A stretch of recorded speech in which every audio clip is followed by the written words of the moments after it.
Hi, my name is Jamie Rarig. I'm the Michigan Good Foods Fund Specialist at the Michigan State University Center for Regional Food Systems. And I'd like to talk to you about grants, do's, and don'ts. The Michigan State University Center for Regional Food Systems, or CRFS, we engage the people of Michigan, the United States, and the world in developing regionally integrated sustainable food systems. Our work is centered on good food that is healthy, green, fair, and affordable. This session is part of Michigan Farm Bureau's Farmers After Hours series on boosting your bottom line. My work at the Center for Regional Food Systems involves working with farmers and food business owners. We work to try to help businesses become more ready for a loan. I also am part of the Michigan State Product Center and Extension and work as an innovation counselor, which is basically a business coach to try to help food businesses who are starting up and expanding their business. First, I'd like to tell you a little bit more about my work with the Michigan Good Food Fund. The fund is a public-private partnership that is a $30 million fund to provide financing and business assistance to good food businesses, especially those located in underserved communities.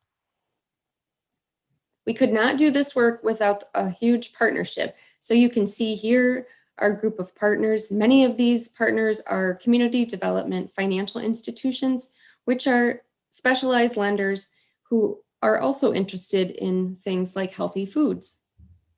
MSU and the Fair Food Network were partners to provide technical assistance. Again, we want to help farmers and food businesses become ready for financing.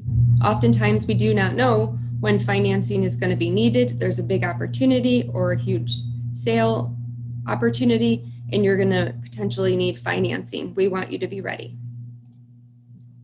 We work with all the way from the farm to the fork, all across the value chain. This is pretty unique for lenders. Oftentimes, lenders will not, for example, lend to a farm or do not want to lend to food in general. So working with farmers, product makers, food trucks, incubator kitchens, and retail grocery, we get to see a lot of really great projects that are happening in our state. The MSU Product Center supports innovation and growth for business, industry, entrepreneurs in food, agriculture, and natural resource sectors. The team is comprised of a statewide group of entrepreneurial development experts that I am one of, and we team up with campus-based specialists to help with things like food science, food processing, and market analysis. All right, so let's get into what about grants. Grants do not have to be paid back, unlike loans. They are very specific.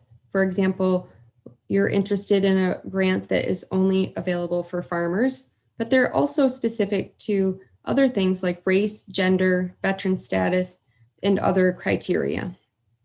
Their time frame might vary. It might be a 1-year grant, it could be a 3-year grant.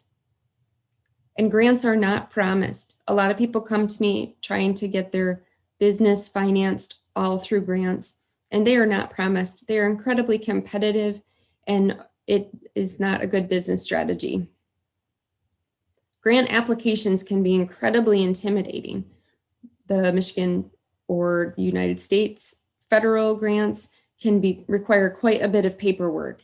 And a lot of that paperwork is the same paperwork you might need to be ready for a loan, such as your financial documents.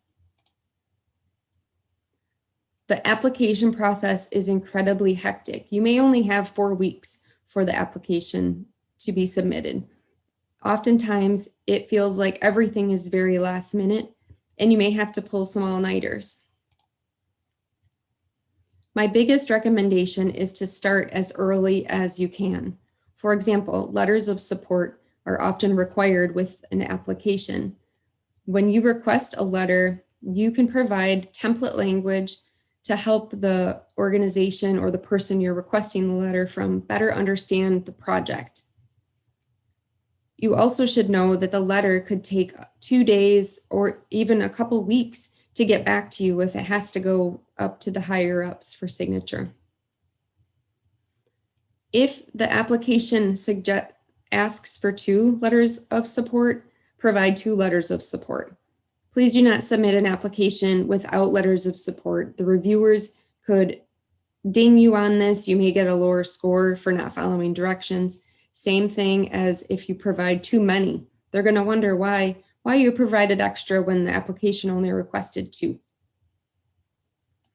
And then read and reread the background information. The grant application will, again, be very specific. Maybe you want to purchase a new piece of equipment.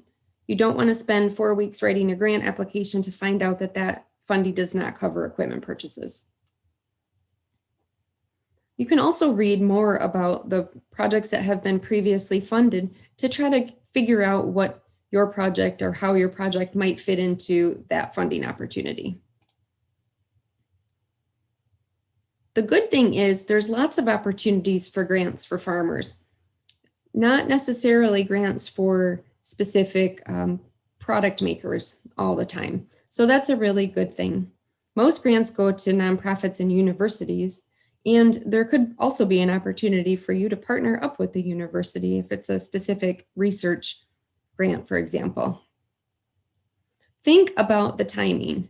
Do the dates coincide with when you need to start your project or finish your project?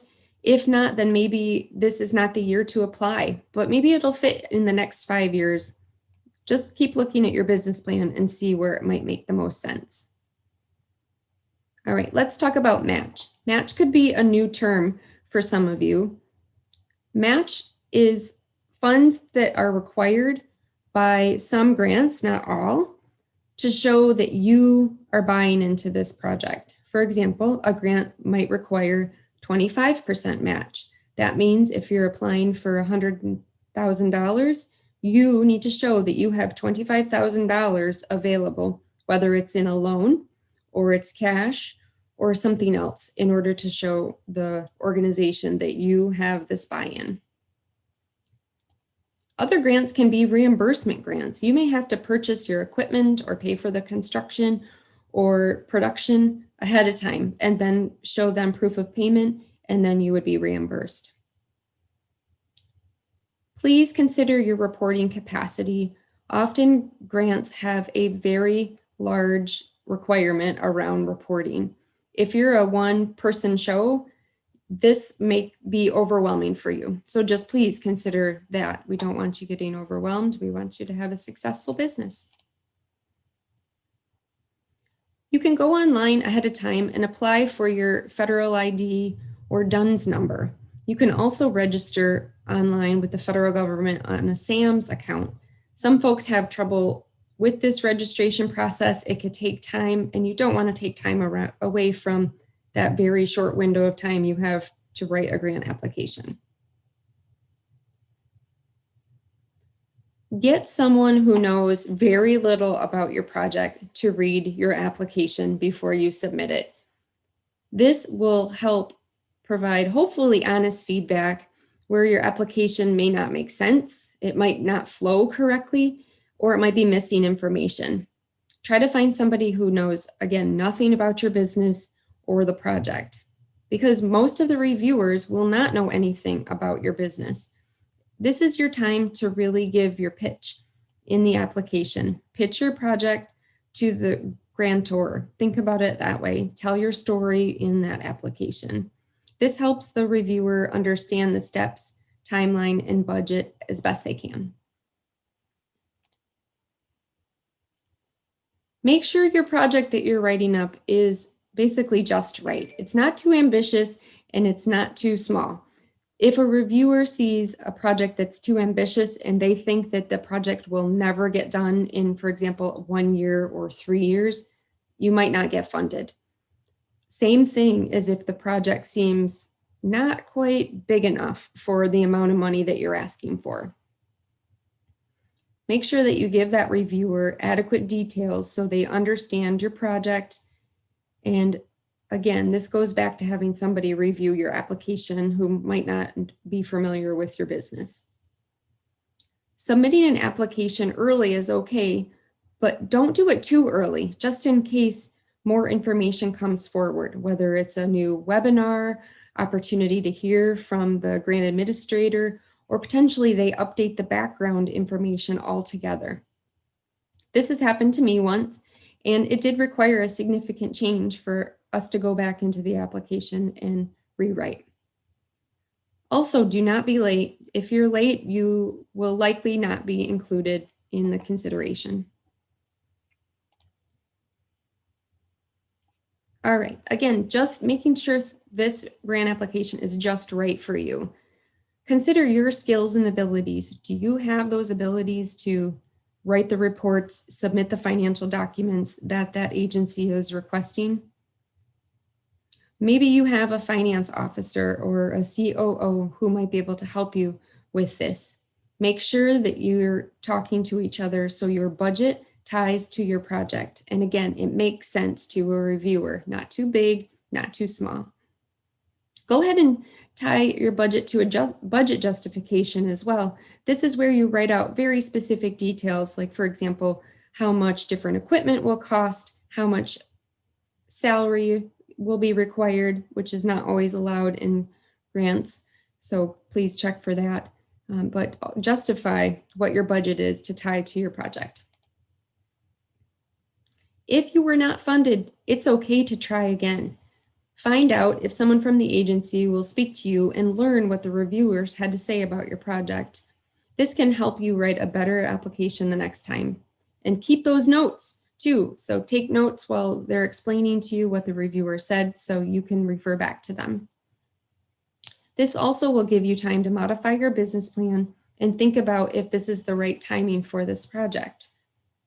Go online, read about the projects who were awarded the funding, and learn maybe your project did not match the focus of this grant. Okay, so who can help? You're not alone out there. Just like I said, you might be able to talk to one of the grant administrators and find out why you weren't funded. You also have your finance person in your business. So if you are planning to go ahead and apply, again, get them on board early so they understand the project and the budget can speak to the narrative portion. So the story matches the budget. The budget can even be part of the story. There are a group of us at MSU Extension and the Product Center and Michigan Good Food Fund who might be able to also help you. Maybe we could be that reviewer for you who does not know anything about your project and give you some feedback. And there are great webinars from the Michigan Department of Agriculture and Rural Development, as well as the USDA.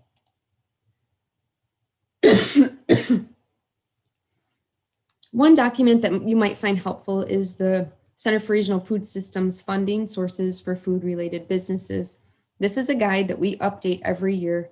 It includes examples of food and farm and beverage related Kickstarters, crowdfunding, grants, and loans, and also explains a little bit in there about how to write a grant. Again, you can also go to listen to whether it's pre-recorded or live webinars with Michigan Department of Agriculture's team and the USDA's team.